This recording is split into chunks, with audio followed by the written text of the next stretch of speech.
us, it's good enough for you, because we've got your black. So, head on over to Lionel's Soul Food Cuisine at 8501 South Vermont Avenue in Los Angeles and tell Lionel you heard about it on KBLA Talk 1580.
KBLA Talk 1580, and I'm so pleased to welcome into the conversation a legal advocate and political activist who has been working with Mumia Abu Jamal for over 30 years. She was co-counsel for him during his post-conviction proceedings. She was staff counsel for the Partisan Defense Committee, chief legal consultant for a 2013 film called Manufacturing Guilt. Attorney Rachel Wolkenstein, welcome. Thank you very much for having me. Really important discussion, including in the midst of everything going on in LA right now. Yeah, I was thinking of Mumia Abu Jamal when I was listening to Beyonce, but I was also thinking about our streets and our quest to protect our constitutional and doggone everyday citizen rights in this country. Absolutely. And Mumia has been fighting for these things from inside prisons for the past 43 years. And his advocacy on behalf of struggles, as a Black Panther Party member, as a journalist, speaking to all the police harassment and violence and stuff in Philadelphia in the 70s, is really, he's been a spokesman outspoken on all these different international issues dealing with the genocidal policies of the U.S. government, both internally and across the world. So that's part of the reason why he's been in prison, a big reason why he was prosecuted falsely for the shooting of a police officer in December of 1981. Yeah, I was going to say we shouldn't have to do this, but would you give us the Cliff's Notes version?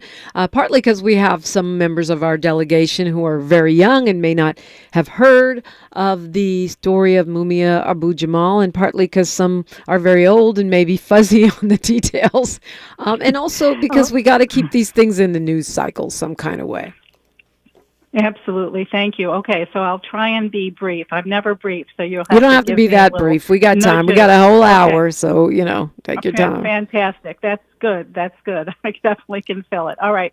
So the Cliff Notes on Mumia, he was active as a Black Panther Party member from the time he was 15. He was targeted by the FBI in its infamous co-counsel program, which in terms of targeting the Black Panther Party at that point was a policy of really to arrest, to harass, and to target Black Panther Party members for basically being put into, mini concentration camps in the case of any sort of national outbursts and things like that. So Mumia was 15 when he was first designated on the COINTELPRO list. And the description in the FBI files basically says, despite his young age, he has a propensity for speaking out. This is the civil rights movement, Black Panther Party activities, and also the Vietnam War. And because he was a spokesman at the age of 15, he was designated for this COINTELPRO list. And so Mumia was a journalist during all this period of time. He was like a young member, founding member of the Black Panther Party in the Philadelphia area. and he became a journalist. He covered also what was going on with the MOVE organization, which was under attack by the infamous Frank Rizzo regime as both the police commissioner and mayor of Philadelphia in the 60s and early 70s, which was extremely brutal, very racist, and went after any sort of movements that were going on, particularly the Panthers. So that's sort of part of Mumia's background. And when he became a journalist, he was actually very active in defending the MOVE organization. In his defense was being a journalist who told the truth about what the Philly cops were doing to MOVE. And because he was actually became very sympathetic to telling the truth about the MOVE organization, Mumia, who was then already an established radio journalist in the Philadelphia area and had been interviewed major people, including the Pope, on a visit there and got an award for his interview there. He basically got dismissed or lost most of his very high profile radio programs because he had sympathies with MOVE, which really meant reporting on them fairly in terms of what was happening. And he started growing dreads, and to particularly a lot of your younger listeners and everything, it's hard for people to understand that back in this period of time in the 70s and early 80s, dreadlocks were worn by MOVE in the Philadelphia area, and basically people who, identified as Rastafarian. Dreadlocks were not a common thing, or locks of any sort, at that point. So the fact that he, grew dreads indicated to everybody in Philadelphia that he was sympathetic with MOVE. So Mumia was known because of his Panther background as well as his journalism, that by the Philly cops, both the local police as well as the FBI, because of him being targeted.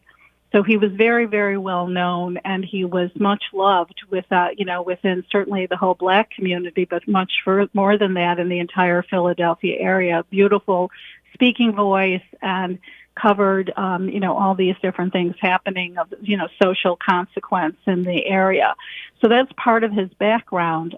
He was very well known. He was actually part of the delegation to be sent from Philadelphia to go to Chicago after Fred Hampton and Mark Clark, who were leaders of the Chicago Black Panther Party, who were shot in their beds in an apartment by a combined force of the Chicago police and the FBI. So Mumia, at the age of 15, was part of this delegation to Chicago. He came back. He gave a report at one of the major churches in the area that was, a vehicle for organization and everything, which was covered in the press with photos.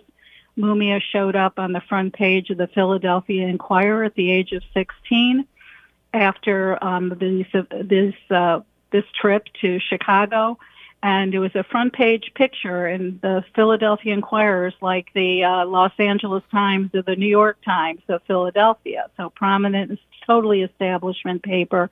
Picture of the young Mumia sitting in the Panther office with Panther posters after him, above him, and him talking about that the Panthers had facing the reality of the police attacks on the Panthers, in which 38 Panthers had been shot and killed by police forces throughout the country in the previous year. And he talked about the work the Panthers were doing in terms of their breakfast program, in terms of their medical activities and things like that, and trying to provide support to the community. And he talked about, political power, all power to the people. And he used a phrase from Mao Zedong, which was used a lot at that period of time, saying political power grows out of the barrel of the gun. And then this article, I said front page article, a major establishment paper, talks about, Mumia explains that he's talking about the policies of the U.S. government, that the political power grows out of the barrel of the gun was the forces that were used against Native Americans and black people, and in harassment, genocide, etc. Now, importantly, this particular article in which Mumia was interviewed when he was 16 years old, became front and center of the prosecution's attempt and successful efforts to get Mumia sentenced to death for the shooting of a police officer 16 years later, or 12 years later, rather, in December of 1981. Okay, go ahead. Yeah, so when we come forward, we'll take us to 1981, and we'll give people who are not familiar an idea of why or what Mumia Abu Jamal was convicted of, why that conviction is faulty, and why he remains in prison to this day. That's coming up next. We're talking with attorney Rachel Wolkenstein, and this is KBLA Talk 1580. Say the quiet part out loud. KBLA Talk 1580. 1 2 1 2 1 2 1 2. You ready? Somebody make some noise in this joint. KBLA Talk 1580 celebrates its 4th anniversary this year on Juneteenth. Here we go again.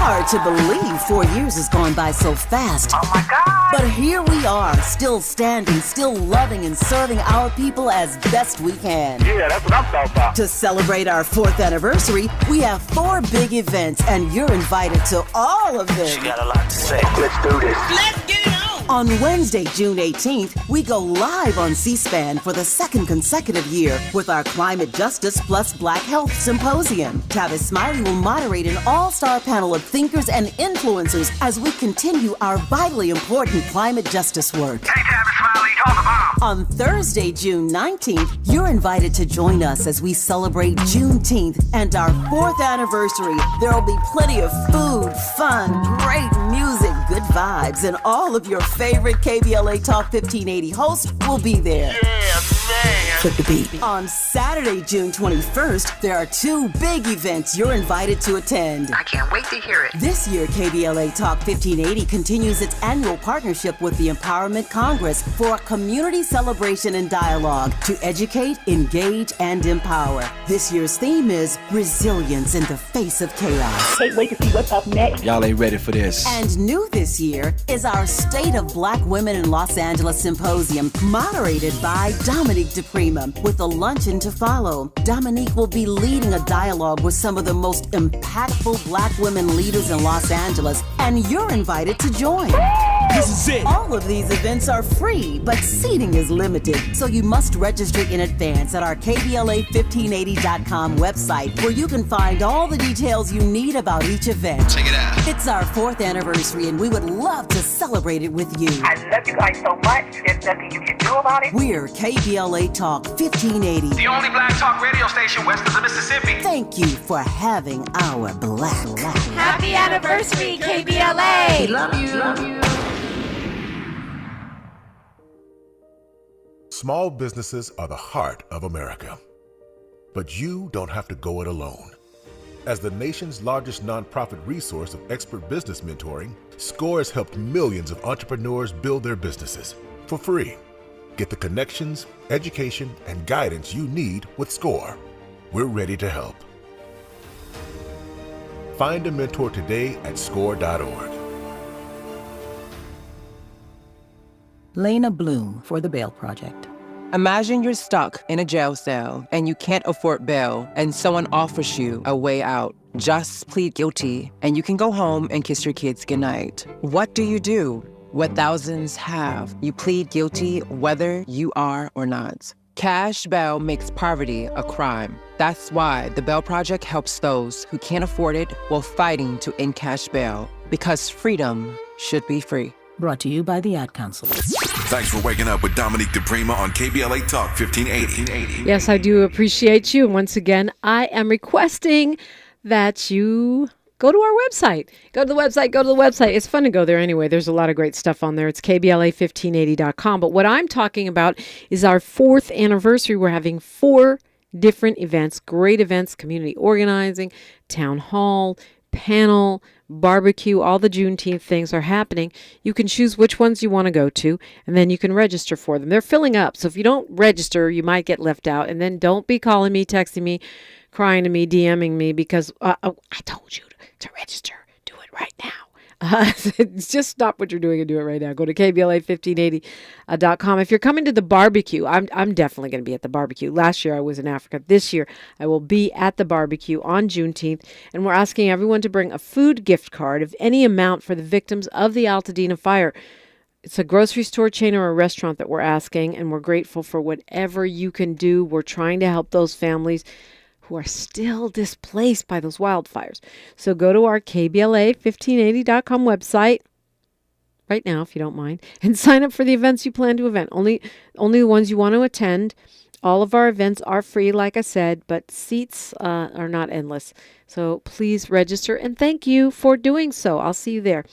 Okay, we are in conversation right now with Rachel Wolkenstein, who is a legal advocate and political activist, working with Mumia Abu Jamal for over 30 years, was co-counsel during his post-conviction proceedings. So you kind of give us a whole background of Mumia as a youth activist, as a founder of the Black Panther Party in Philadelphia, and a journalist, which he remains to this day.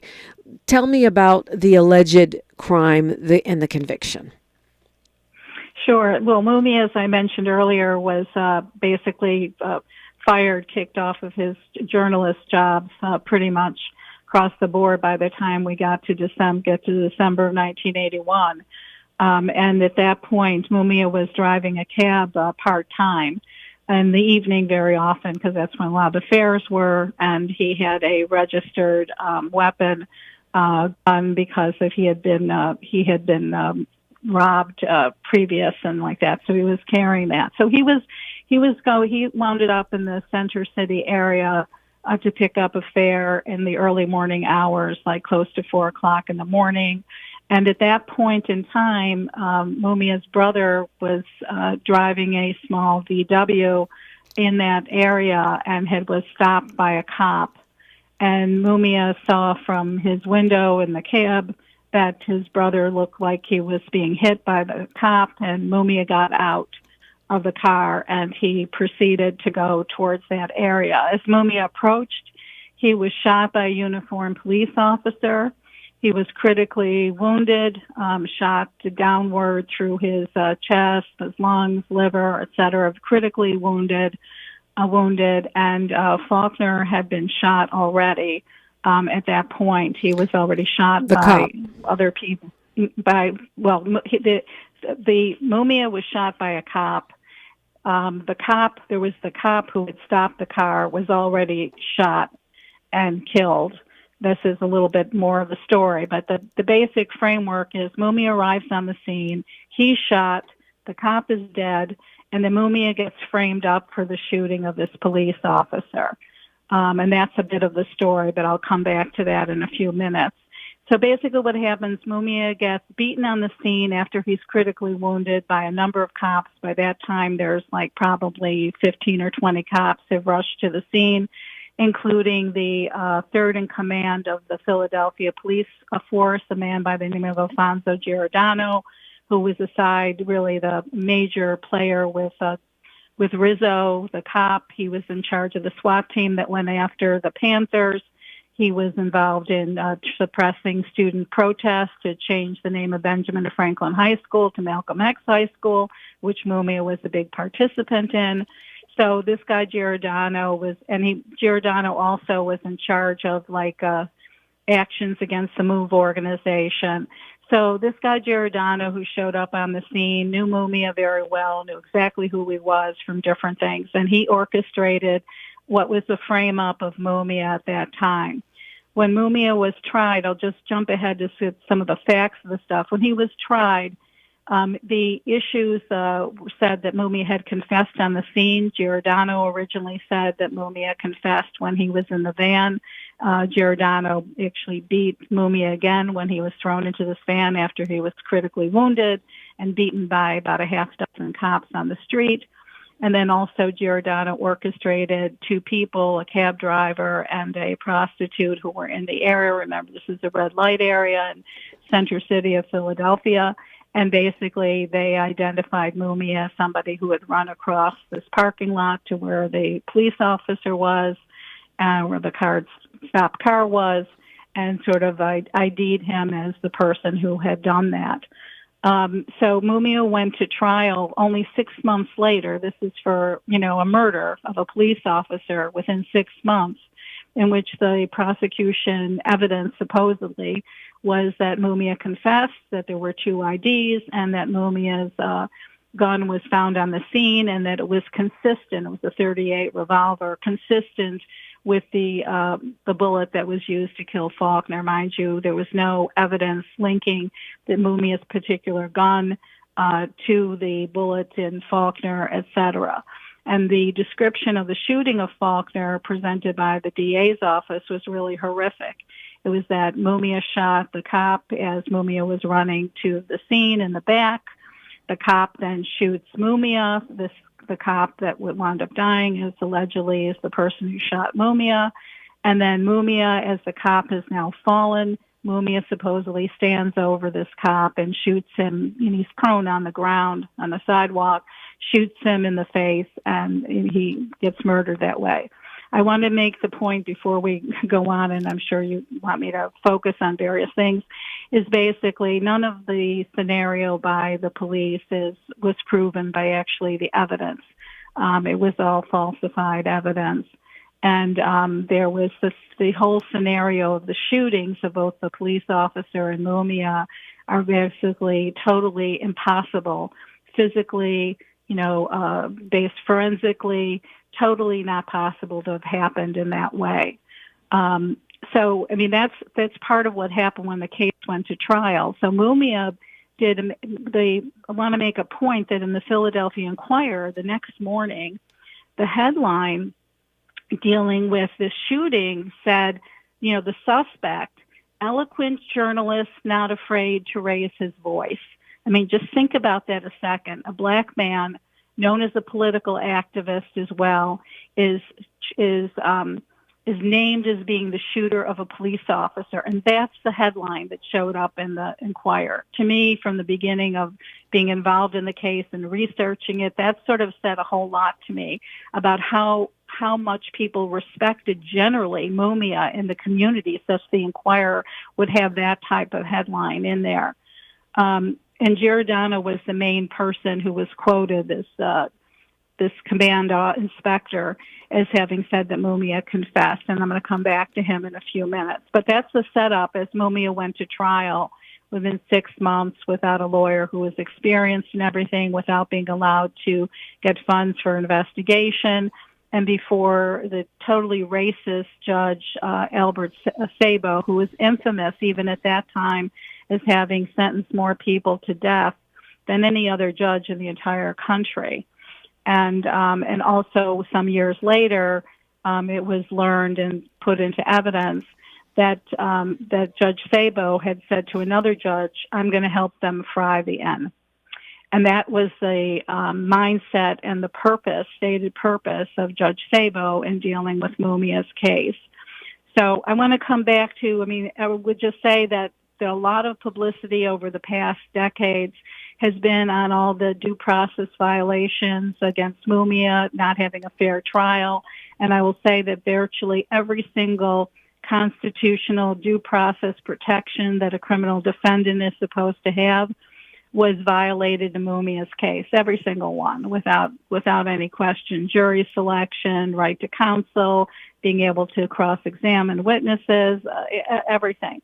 But the most significant thing is that it was a frame-up, and mostly I want to talk about the fact that Mumia is innocent and framed, because that aspect of his case has really not been front and centered in the public consciousness over the past, I would say, 15 years, including in the most recent legal pleadings that were there, really did not deal with front and center the level of the frame-up, called in other circles, prosecutorial police misconduct. This was conscious frame-up by Giordano and the other cops on the street. And can I continue now, or do you want me we to just have a couple minutes, so I am going to have to, we're going to, now that we've burned through our first half hour, we're going to have to get to some shorter clips just to, in the interest of working on the radio format here. But Yeah, you've got 2 minutes to, hear before news, traffic, and sports if you want to land what you were just sharing with us.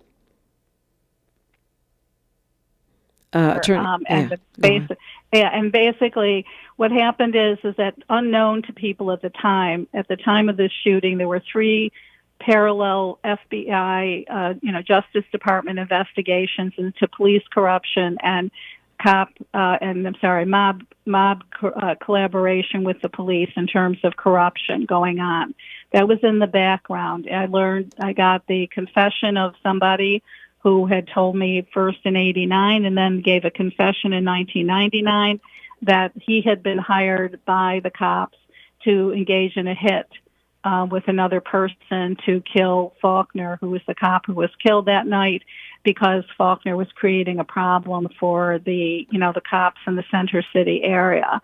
And we have reason to believe that he was actually an undercover, informant for the FBI during that period of time. We have various corroboration of that and corroboration of the description of what the scene was really like and how the shooting happened and didn't happen based on any number of numerous witnesses and other sort of evidence that came across. So this is a very important thing, and the Giordano, who I mentioned before, was one of the cops who was prosecuted and convicted at this time. So were all the other people in the chain of command of police and the homicide department, the DA's homicide department, were all subsequently convicted for being part of this corruption in coordination with mob interests, dealing with prostitution and gambling and drug dealing and robberies. Attorney Rachel Wolkenstein is our guest. When we come forward, we'll get an update. Where are we now with the case of Mumia Abu Jamal? Why is he still in jail? Why are have all the appeals so far been unfruitful? All that straight ahead on KBLA Talk 1580. She's reclaiming her time on KBLA Talk 1580. More First Things First with Dominique DiPrima when we come forward. I'm Bree Wood with BIN News Now. Governor Sarah Huckabee Sanders says President Trump is committed to keeping America safe amid protests in Los Angeles. If we needed help, I would be making the phone call myself to the president and asking for his assistance. But in Arkansas, we would never allow to take place what they're letting go on in California. Speaking from the White House, Sanders said the president will take necessary steps to protect the public. Black Democrat U.S. Representative LaMonica McIver has been indicted on federal charges after an altercation at a Newark ICE facility. She's accused of interfering with officers trying to arrest Black New Jersey Mayor Ras Baraka. McIver says she'll plead not guilty. And Dr. Trey Chaney's son Malachi is headed to rehab after nearly 2 weeks in the ICU. The 19-year-old suffered a traumatic brain injury during a May tornado. He'll continue recovery at Atlanta's Shepherd Center with his parents by his side. Get BIN News Now on demand 24/7 on the iHeartRadio app. Compassion sponsorship means food, healthcare, education, and more for a child in poverty. And there are thousands of kids who've been waiting over a year. End their wait. Sponsor a child with compassion today. Text the word radio to 83393. This is the KBLA Sports Minute with Ray Richardson. Rough night for the Dodgers in San Diego. They got pounded 11-1. The Padres had 16 hits off 3 Dodgers pitchers. The Dodgers and Padres wrap up their 3-game series today with a day game. First pitch at 1:10. The Angels beat Oakland 2-1 in 10 innings. First baseman Nolan Shanaway delivered the game-winning hit in the 10th. The Angels and Oakland also have a day game today. First pitch at 1:07 in Anaheim. Chargers head coach Jim Harbaugh confirmed Tuesday that he had 2 surgeries in the offseason, a hip replacement and a cardiac ablation to help his heart maintain a normal heartbeat. The 61-year-old Harbaugh has had episodes of an irregular heartbeat. The NBA Finals resume tonight in Indianapolis. It's Game 3 between the Oklahoma City Thunder and Indiana Pacers. The series is tied at 1-1. Tip-off tonight at 5:30 LA time on ABC. No debates, no speculation, just the info you need. That's your KBLA Sports Minute. I'm Ray Richardson on KBLA Talk 1580. Looking for a purposeful and passionate way to make a difference in your community? Volunteer with our Senior Medicare Patrol and help prevent Medicare fraud. S&P volunteers work in their community educating peers about healthcare fraud and how to prevent and detect it. Free training starts soon. Check us out online or at an S&P open house near you. We're on a mission to stop fraud. Join our team. You make a difference. Visit casmpvolunteer.org. Protect yourself from Medicare card scams. Scammers may call, email, or even knock on your door claiming they need your Medicare info, asking for money or threatening to cancel your benefits. Don't fall for it. It's a scam. Remember, Medicare doesn't need to verify your information. They already have it. Medicare won't charge you for a new card and will never threaten to cancel benefits. Check your Medicare statements for suspicious charges and report scams to the California Senior Medicare Patrol at 1-855-613-7080. We're here to help. Are you ready to play? Then jump into the LA 84 Foundation's free Playday Block Party, a community celebration for all ages, including live music, dancing, LA's pro sports teams, great local food trucks, plus special giveaways for you to take home. Enjoy an exciting, fun-filled day for the entire family. Join us Saturday, June 28th from 10 a.m. to 3 p.m. at 2141 West Adams Boulevard. To register, go to la84.org. We'll see you Saturday, June 28th at LA 84 Foundation's free Playday Block Party. KBLA Talk 1580. We've got a lot to talk about. KBLA Talk 1580, connecting you with services and solutions. The Autopsy Initiative provides a second autopsy free of charge for victims' families who have lost their loved ones due to a police-related death. The services offered through the initiative include the completion of a second autopsy, disclosure of preliminary findings, and a final autopsy report. A police-related death is when an individual is harmed by police officers using deadly force, which results in an individual's death. Police-related death includes in-custody deaths, including those that arise during contact with law enforcement officers during arrest, pursuit, booking, transport, or incarceration. The Autopsy Initiative has a team of board-certified pathologists on call. An autopsy request may be completed by anyone with a close relationship with the victim, which may include the victim's spouse, partner, relative, close friend, or lawyer. To request a free second autopsy for a victim of police violence, please visit knowyourrightscamp.com. That's knowyourrightscamp.com. Then click on Autopsy, then click on Request. At KBLA, we believe in justice for victims of police violence. We say their names, and we don't black down. This is a community call to action from KBLA Talk 1580. Thy ticket, Lady Jennifer of Coolidge. Well, many thanks, good sir. Here'th my Discover card. They accept Discover at Renaissance fairs? Yeah, they do here. Discover is accepted at the places that I love to shop. Getteth with the times. With the times? You're playing the lute. Yeah, and it sounds pretty good, right?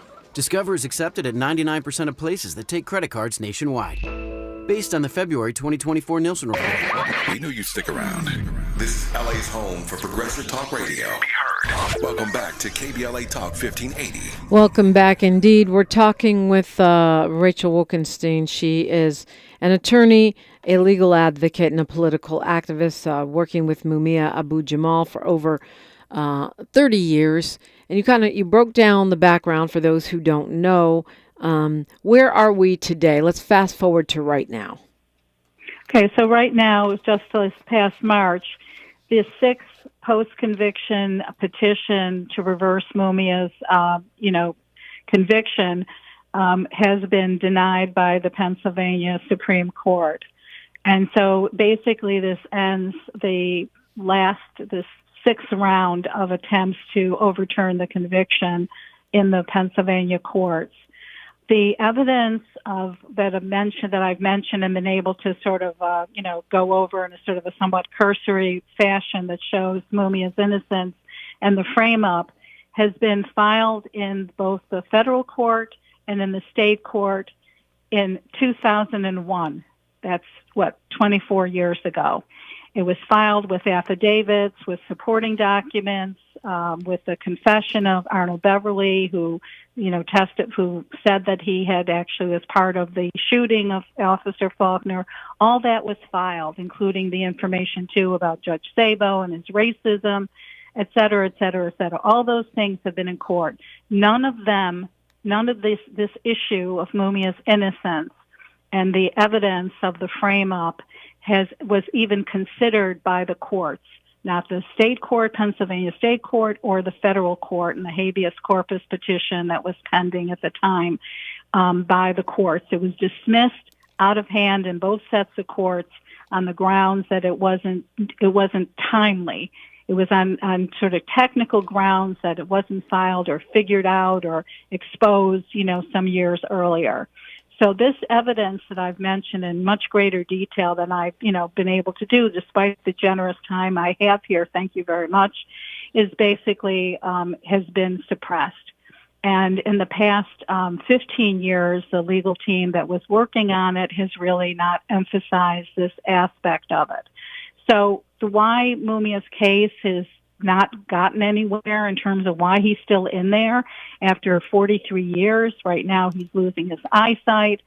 He's gone through any number of medical serious problems there, is because of two things, I would say. One is the nature, the racism. This was a politically motivated prosecution, as I gave indications of why that would be. It was certainly racist in every possible way, and a denial of him of every single constitutional due process right he should have. And the reason for that is because of the political nature of the case and the context of what was going on in Philadelphia at that time. In addition to what is sort of more generally known about Rizzo and Rendell and the move and the Panther stuff, is this whole other understanding of actually what happened. It just took years to investigate and get all the supporting evidence of it, that there was happening was a cover-up. So this is not only a frame-up, but a cover-up by the Philadelphia police and the prosecution and the federal government over the fact that there was a hit on a cop that involved other cops. Of who shot Faulkner were cops who were on the scene. There were people when this all went down. There were tons of cops on the scene, undercover cops showing up that were not called in by the radio thing to be backup for Faulkner. Just to be clear, Officer Faulkner is the person, the person that was killed. The person who died. Yeah, was for killed. those Yes. who Thank are you. not Thank as you. familiar. So, but on the other hand, he's already served 43 years. Is there a chance he can just get out on time served, especially given his frail medical condition? No, not at this point. The law is very bad, and Pennsylvania is one of the states that has life without parole. So we succeeded in 2011 of finally, after 10 years moving, let's say in 2001, the federal court decided that Mumia's death sentence was unconstitutionally, obtained. So his death sentence was reversed. It was said, no, it cannot be a death sentence. But it took 10 years of litigation into the federal court, to the Court of Appeals in that area, and up to the Supreme Court twice before actually the courts conceded and the DA conceded that basically he should be off death row. So that was a big deal, that he got off of death row in 2011. And then he was then sentenced to life imprisonment without parole. That means there's no way of getting out on parole if you're a lifer in Pennsylvania unless you get a court decision that reverses your conviction. And the whole question, so the amount of time is irrelevant under Pennsylvania law. It's not a separate issue to bring an action and get somebody out.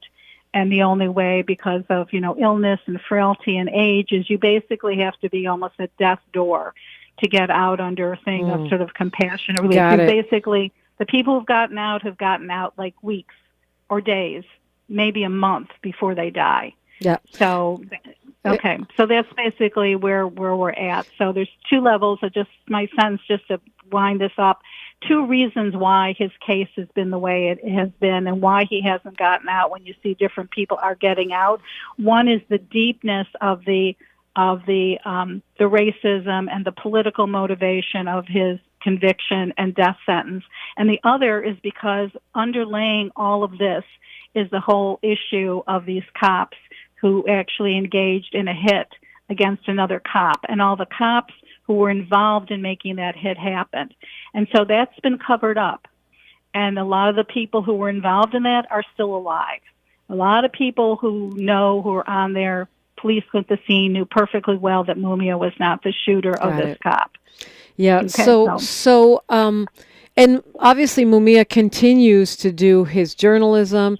He's made commencement speeches, obviously on tape, at colleges. He continues to be very productive as a journalist and an activist, even behind bars for 43 years, which is pretty unfathomable for me, but even with his poor health, correct?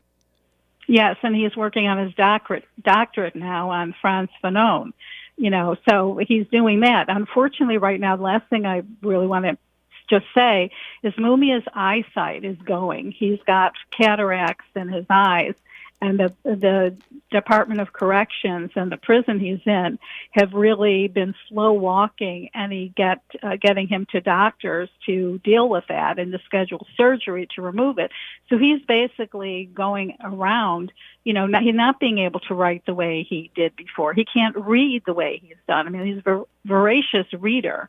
And so all of these things that are part of what has kept him going over these years have been cut.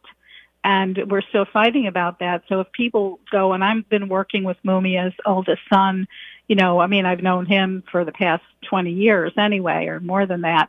But basically working with him he's set up Freedom from Frame Up Foundation, and we did a tour in the San Francisco Bay Area the week of Mumia's 71st birthday, speaking about all these things, including the fact that Mumia is losing his eyesight. And so if people want to go and can check basically the Linktree Freedom from Frame Up, you can see the information about how to protest to the prison itself and the Department of Corrections that Mumia needs this medical care ASAP for his eyes. So at this point, what you're fighting for is for him to get the medical care. When we continue this conversation with attorney Rachel Wolkenstein, I want to find out what options, if any, there are for him to actually get out at all and what folks can do. That's next on KBLA. And let me say this. We're talking, if you just tuned in, about Mumia Abu Jamal, who has been imprisoned for 43 years. Also want to mention that given the situation here on the ground in Los Angeles, our Mayor Karen Bass, will be joining Tavis Smiley at the top of his show next hour. So you definitely want to keep it locked for that, for an exclusive update from our Mayor Karen Bass. All that coming up on KBLA Talk 1580. More of First Things First with Dominique DiPrima when we come forward. Every mother deserves a healthy and joyous pregnancy and birth. And every baby deserves to thrive. That's why the Los Angeles County Abundant Birth Project is here. The Abundant Birth Project is a guaranteed income program that provides cash during pregnancy to pregnant individuals at the highest risk of preterm and low birth rate babies. Although program enrollment has closed, our commitment to Black joy and thriving continues. Through tailored services that foster mental well-being and community-based resources, we provide care and support during pregnancy and after the baby is born to help build brighter futures for our families. Join us in celebrating abundant births in LA County. For more information, please visit abundantbirthproject.org. abundantbirthproject.org. May 6th was World Asthma Day, and it's a critical time to raise awareness about your asthma. Did you know that Black Americans are approximately 5 times more likely than white Americans to visit the emergency department due to their asthma? Managing your asthma is possible with regular checkups, avoiding known triggers, using prescribed medications correctly, and creating an asthma action plan with your healthcare professional. An action plan is a personalized plan you create with your doctor that shows you what to do and what medications to take to help control your asthma when you're having a hard time breathing or having an asthma attack. Stay aware. Have a plan because your health matters. For more tips and resources on managing your asthma, visit luma-edu.com. luma-edu.com. This message is brought to you by Amgen and AstraZeneca.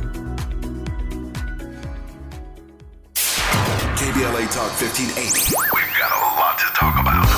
KBLA Talk 1580 is committed to self-care and community well-being. Walk Good LA was formed in June 2020, inspired by the Black Lives Matter movement and the beginning stages of the COVID-19 pandemic. What began as a few minutes of breath work and yoga meditation before protests against police brutality turned into a safe space for the community to heal in hard times. The immensely positive response from the community transformed the momentum into a movement. Today, Walk Good LA is a black and brown-led community wellness organization based in Los Angeles. They provide spaces for healing through community yoga classes, guided meditations, hikes, run clubs, and other activations throughout Los Angeles that attract hundreds of members weekly. With the help of Propel and Michael B. Jordan, they now have a yoga and wellness studio in Los Angeles called the Walk Good Yard. To join their mailing list and connect with healing spaces, please visit walkgoodla.org. That's walkgoodla.org.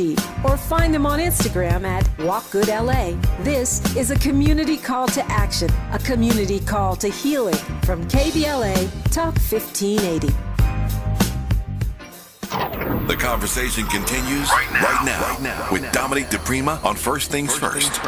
And we're talking with Rachel Wolkenstein. Just a few moments left here. I want to remind you, though, top of the hour, next hour, at the start off the Tavis Smiley Show, our Los Angeles mayor will be giving us a critical update on what is happening in our city. You don't want to miss that.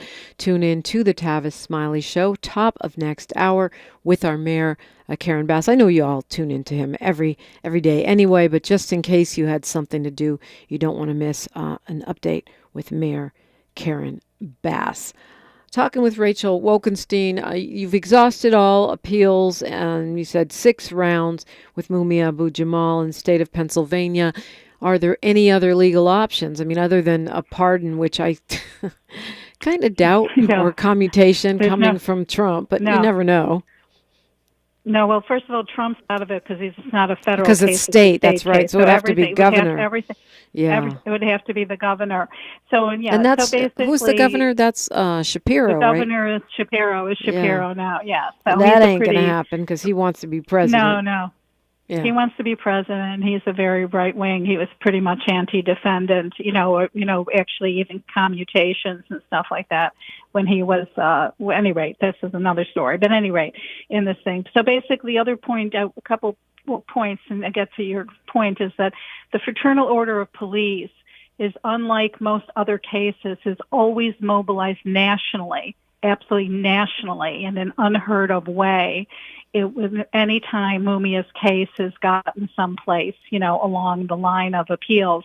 And also if anybody is being appointed or being thought of to get a government position, like under Obama time, there was the guy who was going to be put into the head of the Civil Rights Division, and the Justice Department was defeated in the Senate vote because he was head of the NAACP Legal Defense Fund, which was representing Mumia on the federal case, and he had, signed the papers, and his his position as the head of the NAACP, and he was defeated because of this whole campaign. Right, got it. So facts of the case notwithstanding, appeals notwithstanding, it sounds like you've come to the end of the road pretty much when it comes to the possibility of freedom for Mumia Abu Jamal. There are other possibilities. I mean, the point is that you can always keep on filing things in court. Now, the requirement in federal court to go back to federal court is basically actual innocence for something where you've already had a federal habeas corpus already. This is part of the Clinton, 1996, law that was put into effect that cut habeas corpus. But at any rate, so for Mumia, it means, having another piece of new evidence, or can be used as new evidence, that supports his actual innocence and bringing in all this evidence that I mentioned that's already filed in court that hasn't been heard in court. So it's possible to do that. And in state court, it's the same thing. You have to bring in something else in state court in order to be able to pursue this at this point. Now, there's different files and stuff that were released, some years ago, like only 5 or 6 years ago, that could be combed, re-looked at again. There may be something else in there. They're trying to hook. So it's a very, very difficult uphill battle. And it requires, both that legal action to be rooted, based on Mumia's actual innocence and the police misconduct, prosecution misconduct, which are all violations of constitutional rights. So that is the possibility of it. Everything else in terms of the medical is something when he's really at death's door, quite frankly. Right, as far as a medical release. But as far as getting him care for what the ailments that he has now, you said he's going blind, he's facing other physical challenges. The call is for people to ask for him to receive medical care. And how do folks do that? Right. There's a call to action that's posted on the link, the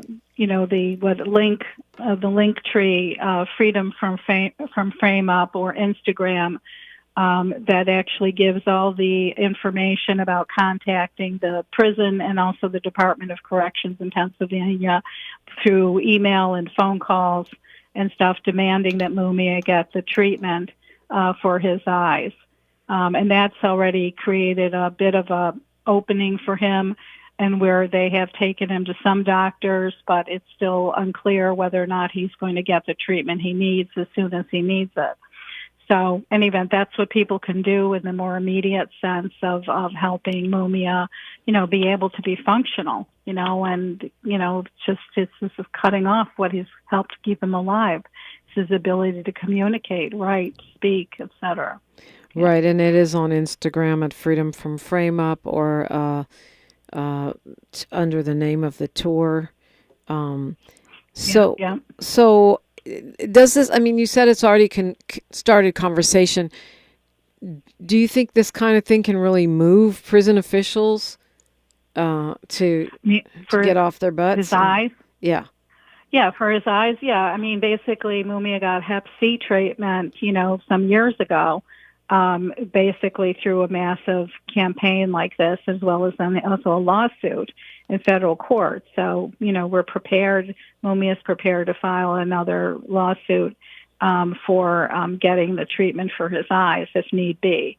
So it may very well be. So, yeah, they will move in a certain way if you can get that. They will do that. And, ironically, prisoners in the United States are the only group of people that actually have a constitutional right to medical care. That's pretty wild, right? Yeah, that is quite wild.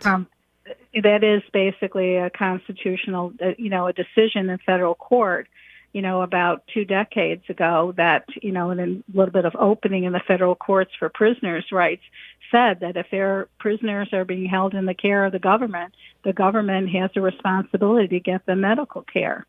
So all we have to do is designate that all Americans are prisoners, and we'll have universal health care. Well, that's one way. I'm just saying it's very ironic. It's just like so. That's criminal. It's the criminal in and of itself. I don't need to say that. I want to thank you very much for all the generous time you've given me today. I really appreciate that for Mumia. So, Attorney Rachel Wolkenstein, you 40 years later, you're still on radio shows. You're still on tours. You're still talking about why additional briefs should and motions should be filed. What is it that gives you eternal hope and eternal commitment to freeing Mumia?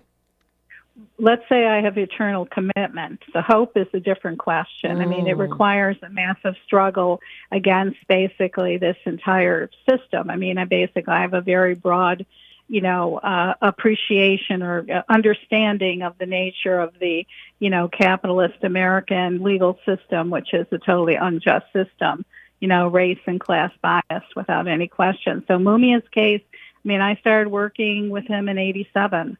I've been visiting him since 1987.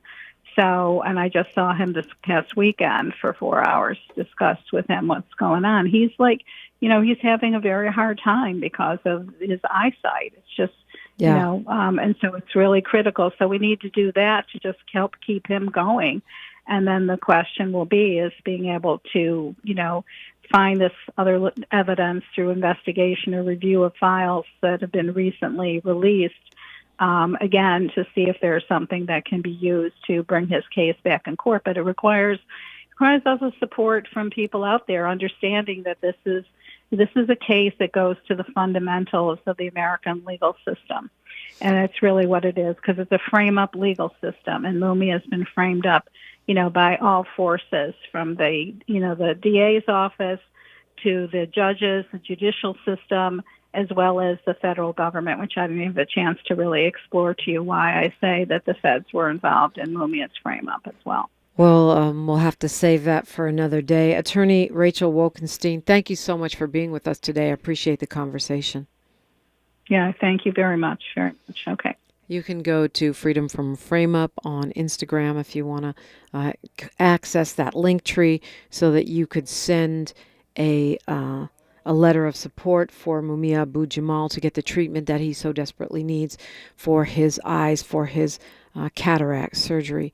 I'm going to share a quote with you from Mumia Abu Jamal. He says, "Prison is a second-by-second assault on the soul, a day-to-day degradation of the self, an oppressive steel and brick umbrella that transforms seconds into hours and hours into days." Tavis Smiley is up next. He has the mayor of our city first thing on his show to give you an update on what's going on here in Los Angeles. You want to keep it locked for that. And I know he's got an incredible show for all 3 hours as usual. Don't forget to tap in with me on social media. I'm at KBLA 1580 everywhere. You can hit me on the DMs. I'm also at diprimaradio, DIPRIMA, and then radio. Please like, follow, subscribe, and comment, and I'll comment back. The conversations are raging on Instagram and elsewhere. And of course, I have a YouTube channel, so follow me there as well. Like my mama, the great Diane DiPrima, used to say, history is now,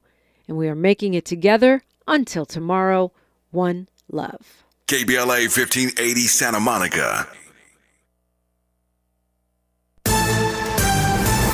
And asking for his assistance. But in Arkansas, we would never allow to take place what they're letting